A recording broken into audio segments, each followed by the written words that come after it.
সকলোৰে ভইচটো আমাৰ বেলেগ বেলেগ হ'ব কাৰোবাৰ মোটা ভইচ কাৰোবাৰ মিহি ভইচ কাৰোবাৰ নাকেৰে মতা ভইচ যিটো নজেল ভইচ বুলি আমি ক'ব পাৰোঁ এতিয়া কিছুমানৰ মাইকীমূৰীয়া ভইচ সেইটো ফিমেল ভইচ মতা গলগলীয়াটো আমি মেল ভইচ বুলি ক'ব পাৰোঁ মই কেৱল ইনক্লুড আছাম কৈছোঁ দেই মই নৰ্থ ইষ্টলৈ নাযাওঁ নৰ্থ ইষ্টলৈ যদি যাব লগা হয় চাগে সাত ভনী আমি ভইচ আমি পাম নগালেণ্ডৰখিনি নাগা ভইচ বা অৰুণাচলৰখিনি অৰুণাচলী ভইচ ত্ৰিপুৰাণী ভইচ মণিপুৰী এনেকৈ আমি ভেৰাইটিজ ভইচ পাওঁ এতিয়া কথা হ'ল চাব দে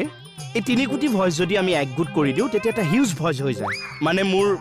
এটা ইংলিছৰ ওপৰত ক্ৰেজ আছে কাৰণে মই ষ্টাডি কৰিছোঁ মই 9ত দুবাৰ মই কনচিডাৰ পাছ কৰিছোঁ ইংলিছটো জানিবৰ বাবে মোৰ পইণ্ট অফ ভিউৰ পৰা মই এইখিনিয়ে কৈছোঁ